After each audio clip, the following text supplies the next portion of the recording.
ہم اللہ کے نبی کی حدیثوں کا حوالہ دے رہے ہیں. حدیث پر کتاب نمبر کھولا، صحیح مسلم کا حدیث نمبر یہ، بخاری کا حدیث نمبر، ہم تو حدیثوں کے حوالے سے بات کر رہے ہیں اور یہ سارے کے سارے علماء کے اقوال کی بات کر رہے ہیں. غلط سمجھتے ہو یا غلط سمجھاتے ہو، آج یہ مسئلہ بھی سمجھ لو.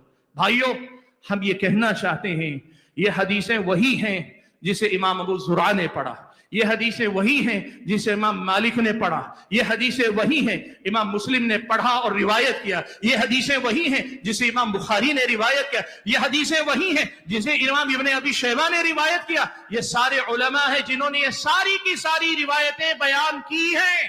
لیکن کیا ان حدیثوں سے وہی نتیجہ ان علماء نے اخذ کیا جو تم اخذ کر رہے ہو؟ سوال یہ ہے. اصل میں مسئلہ حدیث رسول کا نہیں، حدیث ایک ایک حدیث پہ جان قربان اللہ کے بندو. میں نے دیکھا ایک صاحب کا کلپ آیا، اس کلپ پہ وہ صاحب یہ کہہ رہے ہیں وہ یہ جملہ کہہ رہے ہیں کہ اب اہل حدیثوں کے سامنے دو ہی راستے ہیں، یا تو منکر حدیث بن جائے یا حسینی بن جائے، یعنی ان ظالموں کی تفسیر کو مان لے. اللہ کے بندو سمجھو بات کیا ہے. نہ مسئلہ انکار حدیث کا ہے، نہ حضرت حسین کی محبت کے لیے اس غلط تفسیر کی طرف جانے کی ضرورت ہے. مسئلہ کیا ہے؟ ہمارا مسئلہ یہ ہے، ہم مانتے ہیں یہ حدیثیں، یہ سارے حوالے ان اہل علم کے سامنے تھے جن اہل علم کا میں نے نام لیا. جب ان تمام نے ان حدیثوں سے حضرت معاویہ کے سلسلے میں وہ موقف نہیں سمجھا جو تم سمجھ رہے ہو، تو ہماری نظر میں مسئلہ حدیث کا نہیں، تمہاری سمجھ کا، ہماری سمجھ کا، یا تمہاری سمجھ کا سلف صالحین کی سمجھ سے ٹکراؤ کا ہے. اور نبی کی ضمانت ہے کہ جب تمہاری سمجھ اور متقدمین کی سمجھ میں ٹکراؤ ہوگا تو سلف صالحین کی سمجھ 100 بار نہیں 1000 بار تمہاری سمجھ پہ مقدم رکھی جائے گی. مسئلہ حدیثوں پر ایمان کا نہیں، مسئلہ تم نے جو استنباط، استدلال، جو مسائل اخذ کیے ہیں، یہ وہی مسائل ان متقدم علماء نے کیوں نہیں اخذ کیے؟ اس لیے وہ علم والے تھے، تم ادھر ادھر کی کچھ چیزوں کو جمع کر کے چلتے ہو. وہ تقوی والے تھے، تمہارے اندر تقوی کی کمی ہے. وہ امانت دار تھے، تمہیں ذرا برابر بھی خیانت کا احساس نہیں ہوتا. وہ اللہ تعالیٰ سے ڈرتے تھے، جواب دہی کا احساس تھا، اور وہ جانتے تھے کہ سلف صالحین یا صحابہ کرام کیسے نفوس تھے، اور تم نے ان کو غیر غیر نتھو خیری کی طرح معاملہ کرنے کی بات بنا لی. یہی اصل میں فرق ہے. حاضرین گرامی قدر، باتیں بہت ساری ہو سکتی، لیکن مجھے کچھ باتیں جو آج کے اس اجلاس میں کہنی تھی، یہ کچھ بنیادی نکات تھے. کچھ کہنے کی ضرورت نہیں. جو راستہ سلف نے اپنایا وہ خیر تھا، تو ہمارے لیے بھی وہی خیر ہے. اور کوئی اس خیر سے ہٹ کے بھٹکنا چاہتا ہے تو نبی نے جو بات کہی تھی، لا یزیغ عنہا الا ہالک، اس راستے سے ہٹنے والا ہلاکت میں پڑنے والا ہی ہوتا ہے. تو دیکھو تمہیں ہلاک ہونا ہے یا پھر یہ کہ سلف صالحین کی اس منہج پر چل کر قرآن و سنت پر صحیح انداز سے عمل کرنا ہے، یہ خود طے کر لو. اللہ سے دعا ہے کہ اللہ تعالیٰ مجھے اور آپ سبھی حضرات اور خواتین کو ان باتوں کو یاد رکھ کر اپنی زندگی میں اپنانے کی توفیق عنایت فرمائے. آمین. وآخر دعوانا الحمدللہ رب العالمین.